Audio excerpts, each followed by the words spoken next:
We now come to the debate on UK security and entry clearance. Siobhan MacDonald to move the motion, please. Thank you, Mr Chairman. I beg to move that this House has considered UK security and entry clearance procedures. With extremism on the rise and increasing threats to our national security, tightening up UK entry clearance procedures should be the top priority. But sadly, we have increasingly taken for granted that our borders are policed and secure from non-UK threats. Mr Speaker, I sought to bring this issue before Parliament following the brutal murder of the Glasgow shopkeeper, Mr Asad Shah, in March this year. Mr Shah was murdered by an Islamic extremist who violently hated Mr Shah's peaceful Ahmadi Muslim views.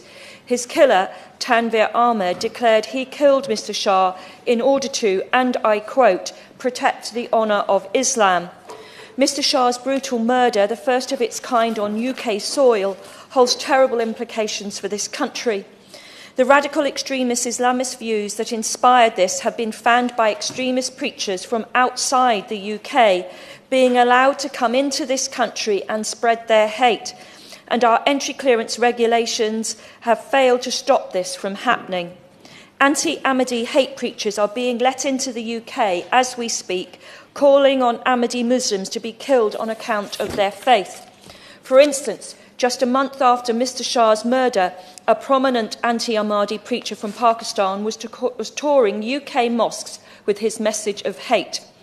After the discovery, I requested an urgent meeting with the Home Secretary and senior representatives from the Ahmadi Muslim community. I was grateful to have met with the Home Secretary, but I was extremely disappointed by the fact that reforming entry clearance procedures did not seem to be a priority. Nor did the Home Secretary seem to be aware of this particular radical extremist preacher having been allowed into the UK. Indeed, it's no exaggeration to say that I left the meeting with a genuine fear for UK security and a grim surprise that we have not seen even more anti-Ahmadi terrorism on UK soil.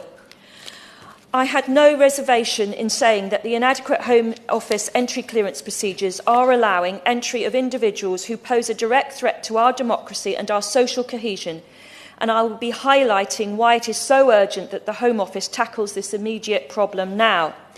As a side point, it's extremely ironic that while individuals who spread hate are allowed into the UK, every MP will be aware of a large number of completely law-abiding Pakistani citizens refused entry clearance to attend weddings, funerals and other important family events, also as a result of problems around Home Office entry clearance.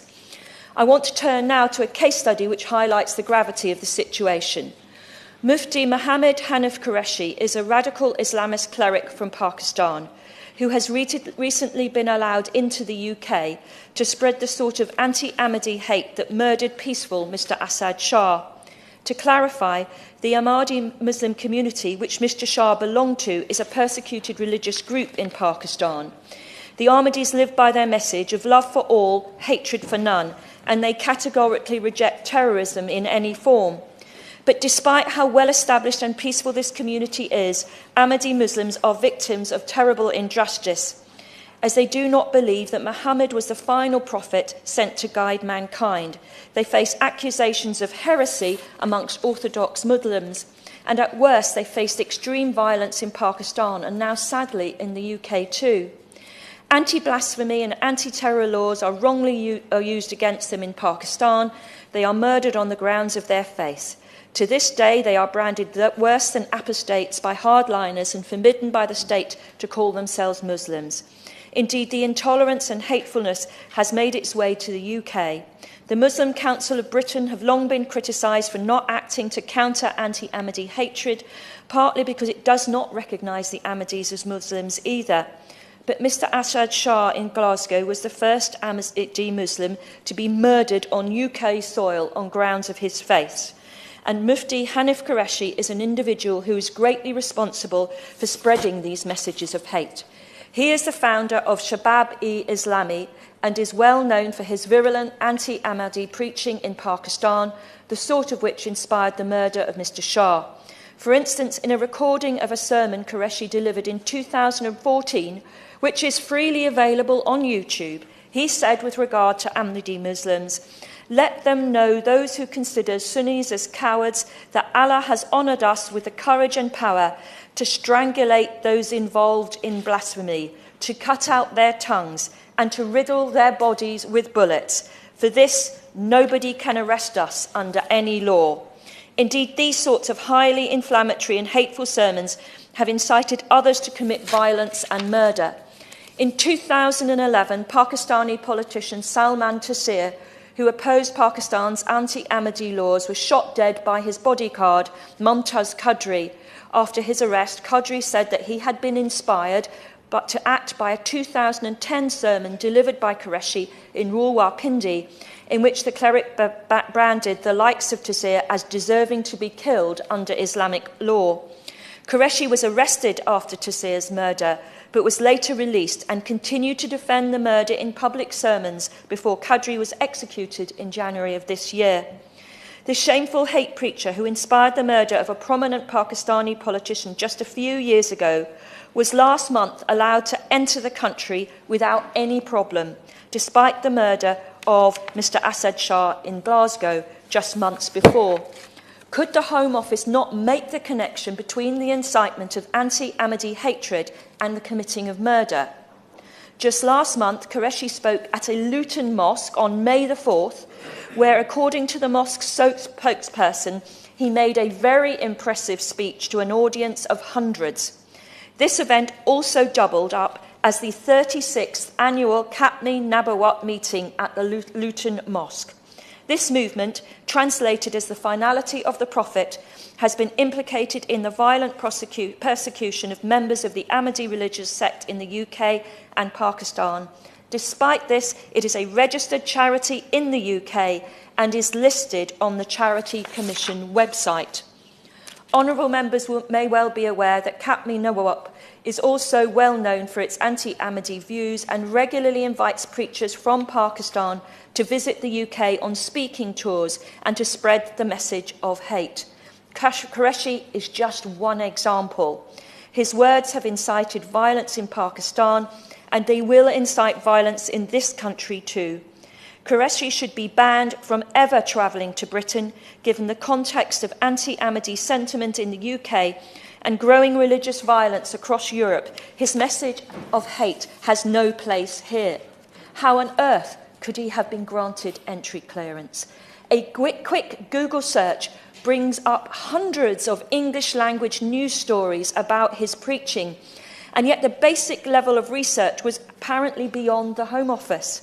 And yet I was stunned after my meeting with the Home Secretary, where we were informed that the Pakistan High Commission had only recently hired a specialist Urdu section for their intelligence office.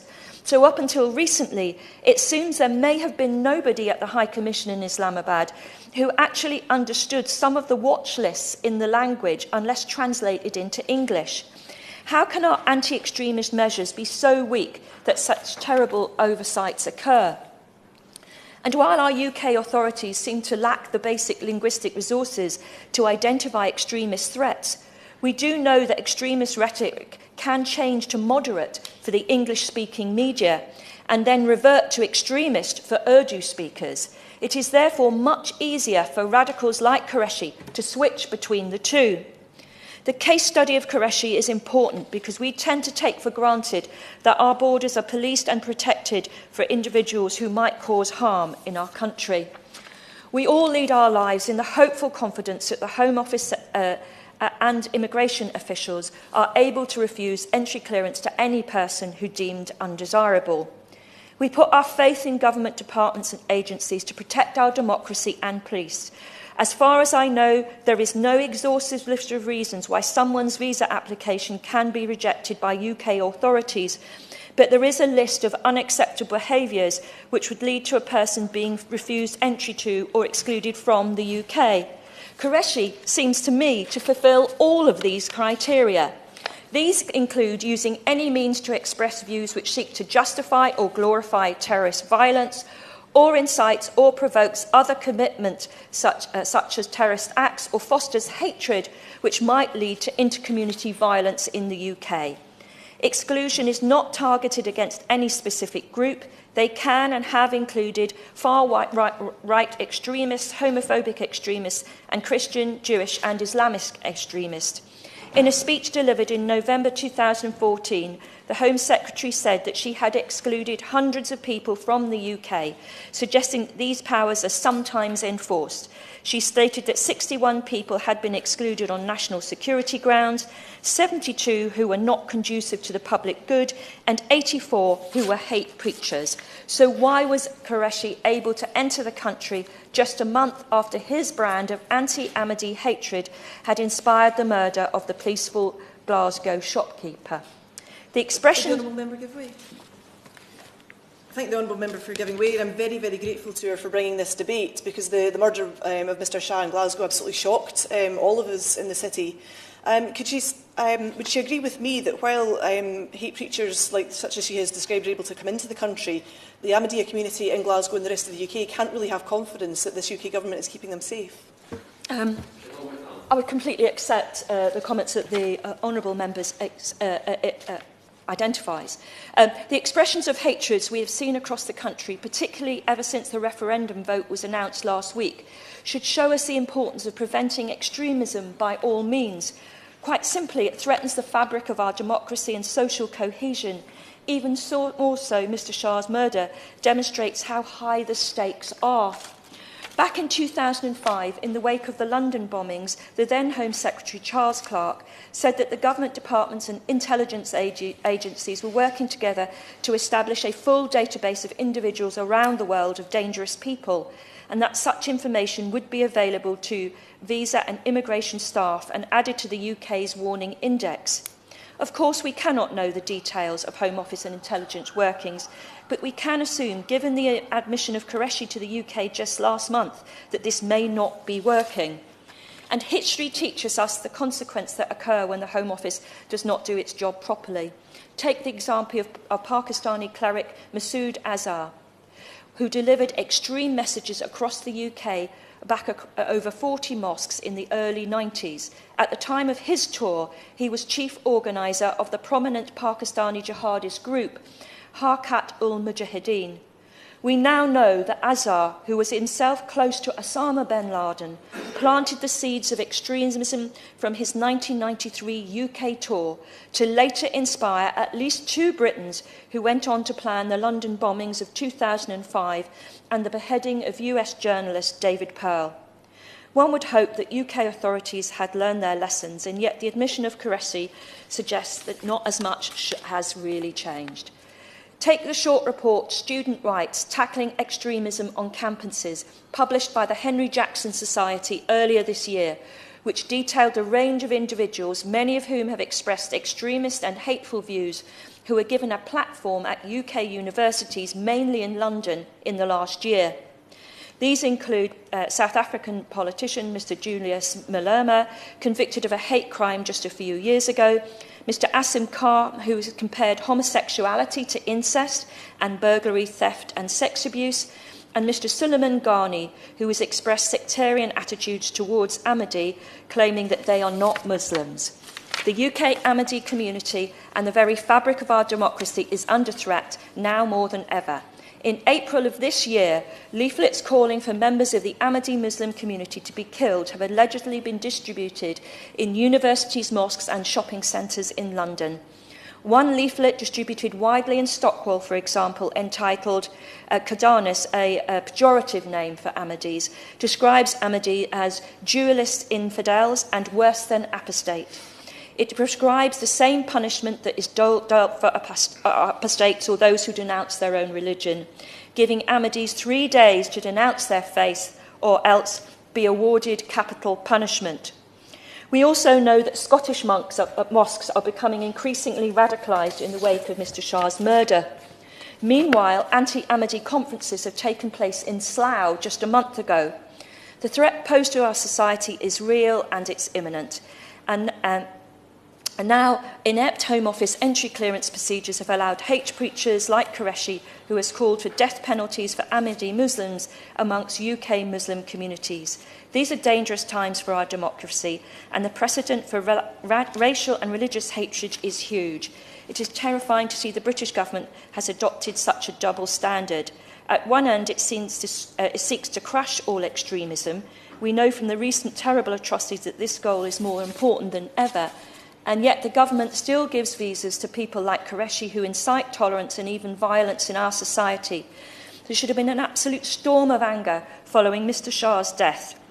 Just hours before he was murdered, he posted a message of peace and love on Facebook to his Christian friends on the occasion of Good Friday.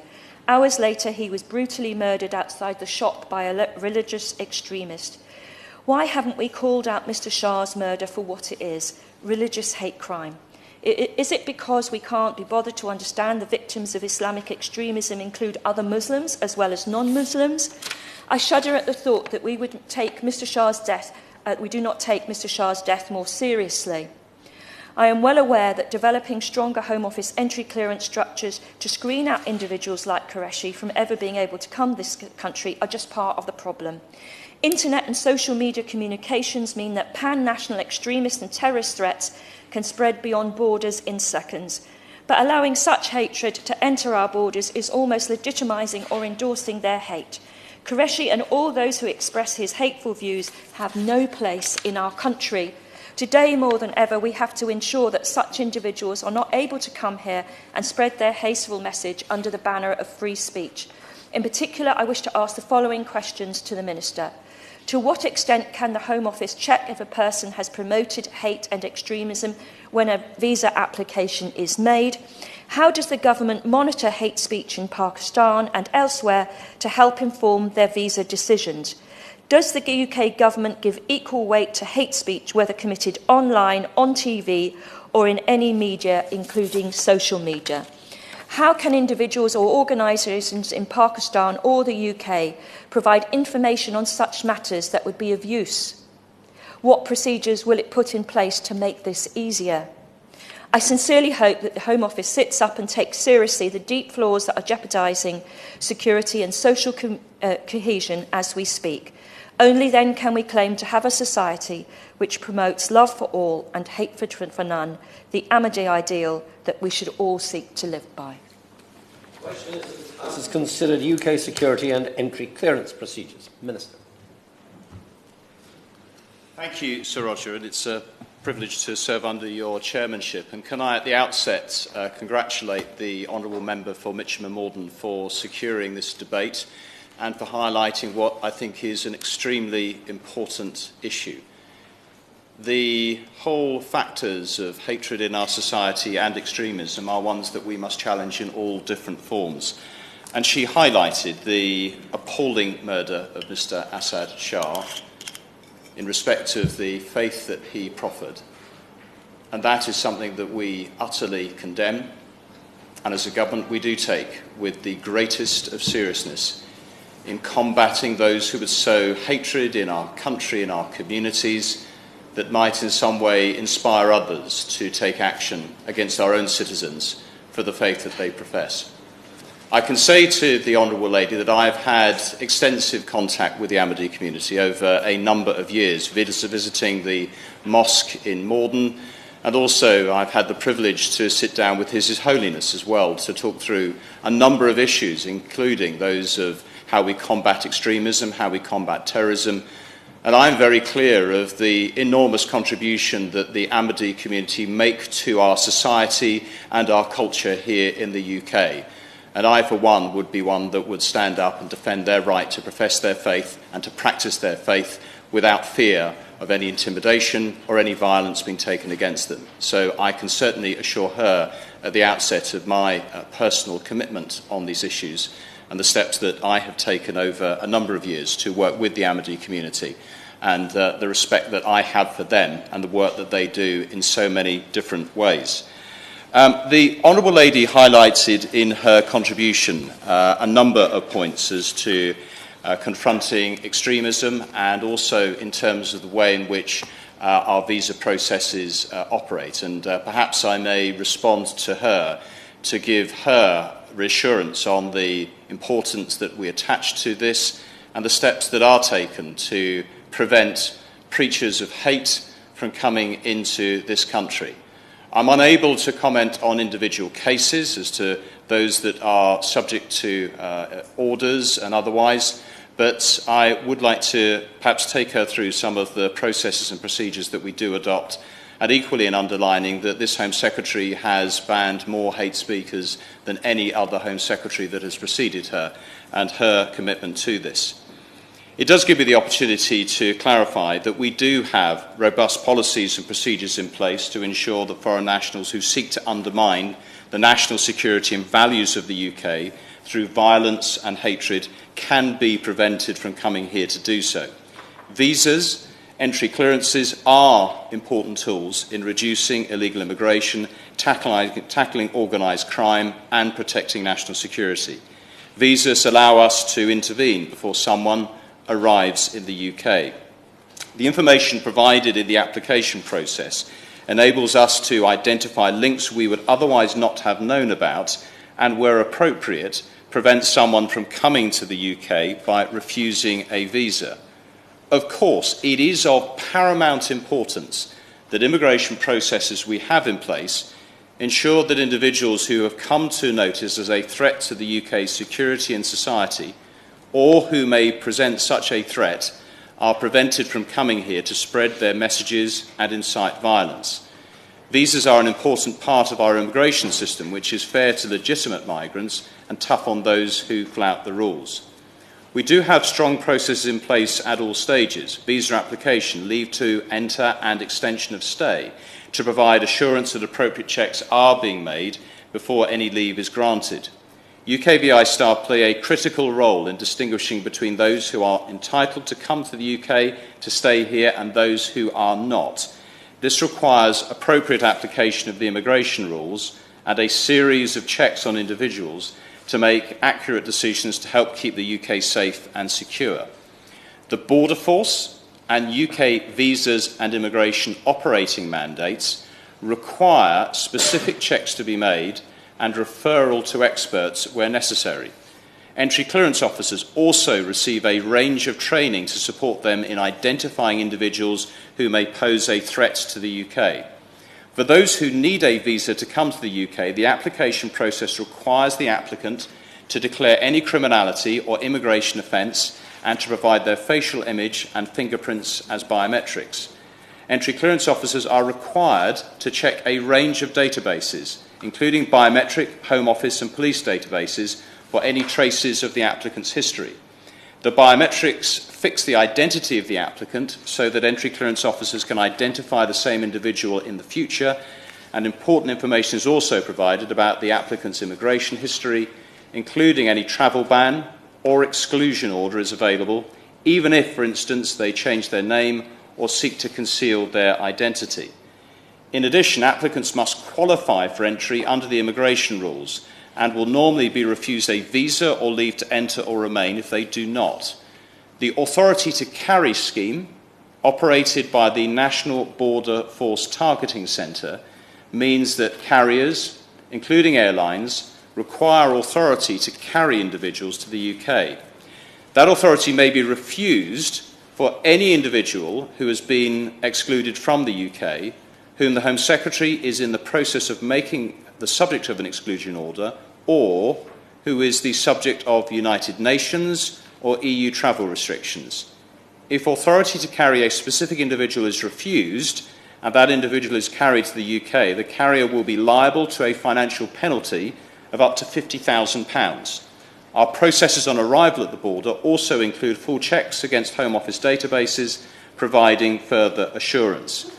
I will give way. This is a dialogue of the deaf. I am explaining to you a case that has happened where an individual has been granted entry clearance, who has been cited as the cause for a murder that happened in Pakistan and a murder that's happened in the UK. This man was granted entry clearance. Could we address the issue? Well, as I've already stated in my comments, I'm unable to comment on those who are or who are not subject to exclusion orders or to comment on individual cases for sound legal reasons. But I'm trying to explain in my contribution the steps that are taken, and indeed I will come on to the whole process of exclusion orders as well, which is, I think, at the heart of what the Honourable Lady is talking about, and equally the steps that our special unit within the Home Office that sits alongside to analyse information, that is a core part of the activities that are undertaken by the Home Office in that way. But we are very clear that the current threat that the UK faces from extremists is unprecedented. The government is taking a stronger stance to ensure that extremist ideas do not gain a foothold here and challenge this country's values of tolerance, respect and democracy. We have acted to protect our communities by publishing our counter-extremism strategy based on 4 pillars: countering extremist ideology, building a partnership with all who are opposed to extremism, disrupting extremists and building more cohesive communities. The strategy will challenge all forms of extremism. The government, however, can only do this in partnership with all those who want to defeat extremism and build a stronger Britain. As Her Majesty the Queen recently announced to Parliament, the government intends to introduce a counter-extremism and safeguarding bill to provide stronger powers for the government and law enforcement agencies to protect the public from extremists. The government will consult on new powers for disrupting extremists before they are introduced. But to take in specifics this issue of exclusion, the Home Secretary does have the power to exclude from the UK those foreign nationals whose presence she considers would not be conducive to the public good, or if their exclusion is justified on grounds of public policy or public security. A person may be excluded for a range of reasons, including national security, criminality, and unacceptable behaviour. There is no time limit on exclusion, and a person who is excluded remains so until the Home Secretary lifts the exclusion. This means that anyone excluded by the Home Secretary who applies for entry clearance or leave to enter must be refused, so long as the exclusion remains in force. Such a power is very serious, and no decision is taken lightly or as a means of stopping open debate. All decisions have to be based on sound evidence and must be proportionate, reasonable and consistent. And while I cannot comment on particular cases, this Home Secretary has excluded from the UK over 100 hate preachers since May 2010, more than any previous Home Secretary. And I can say that our Special Cases Unit does work with language experts, looking at social media, looking at other forms of media, and working with experts as well to identify those who may pose a threat and therefore may need to be considered for such action. And I think that there is that sense of purpose and the seriousness at which these issues are taken by the Home Office in respect of those who could pose a threat. Of course, I give way one last time. How many Urdu speakers are there in the specialist unit? Well, perhaps I can write to the Honourable Lady, given the time available, with detail on the work that is undertaken around this, with further detail on those that are involved and the steps that are taken, because I think that certainly, whilst I know that she and I have had some exchanges on these issues previously, obviously I'm very happy to provide further detail and information, and equally to reflect on some of the further questions that she has highlighted in her opening comments, to the extent that I've not responded or addressed those specifically during the course of this debate.